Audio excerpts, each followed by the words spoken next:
بسم الله الرحمن الرحیم. درنو لیدونکو، په دې شین سهار کې یو بد خبر دا دی چې د کرکټ تر ټولو سرسخت مینوال او سپینګیری رضا خان کاکا تېره شپه په روغتون کې وفات شو. لاسو نیزې ته د هغه زوی په ټلیفون خبرو کې وویل چې هغه تېره شپه ناوخته شاوخوا 11 بجې وفات شو او په شیخ زاید روغتون کې بستر و. د رضا خان کاکا په اړه باندې معلومات دا دي چې هغه د روانې اونۍ په سر کې په پکتیا ولایت کې په خپل کور کې و او د سهار لمانځه نه وروسته غورځېدلی و او فیصله بیا یې کابل ته د درملنې په خاطر باندې شیخ زاید روغتون ته راوړ. د موږ خبرې هم له خفګان نه ګډې وډې رانه کېږي.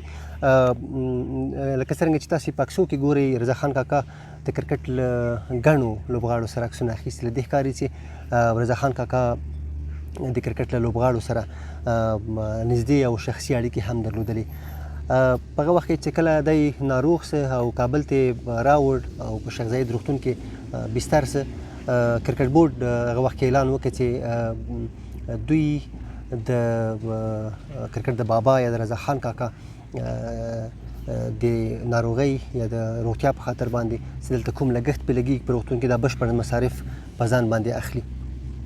سهار چې کله موږ له د رضا خان کاکا له کورنۍ سره اړیکه ونیوله، څو ځلې په اړیکه پرېس وخو، بالاخره یې اوکې کړو. په ژړغوني غږ باندې وویل چې زموږ پلار عمر در وبخښه او تاسې ورته دعاګانې کوئ. رضا خان کاکا سره له دونه شناخت چې درلودی د کرکټ له لوبغاړو سره، د کرکټ له ګڼو مینوالو سره چې دوی د اړیکې درلودلې، ډېر عاجز، ډېر خاکسار سړی و. په لومړي ځل مې په کابل کې په یوه غونډه کې ولیده. له هغې راهیسې باور وکړه 4-5 ځله یې ما ته خپله زنګ وهلی، یعنې زه نه یم بېکاره سوی چې ته بېرته زنګ ووهم. او ما سره یې دا ژمنه کړې وه چې یو ورځ به موږ تاسې یوه خپرونه سره جوړوو، خو بدبخته نصیب هم نه و. د کرکټ ګڼو مینوالو او غټو څېرو هم په دې شنه سهار کې د هغه د مړینې په اړه باندې خواشیني ښودلې. د هند د کرکټ یو تر ټولو مشهور مبصر ډیونډر کمار هم په خپله فیسبوک پاڼه باندې هغه په اړه باندې خواشیني ښودلې. ویلي دي چې په داسې حال کې دی وفات شوی چې دا تېرې اونۍ ورسره کتلي وو. دغه راز د تورنیوز د تودو خبرو مشهور ویاند فرید الله محمدي هم په هغه باندې خواشیني ښودلې او د هغه مړینه یې یوه ستره ضایعه بللې ده. د کرکټ بابا یا رضا خان کاکا به تل د کرکټ په لوبو کې په نورو هیوادونو کې به حاضر و.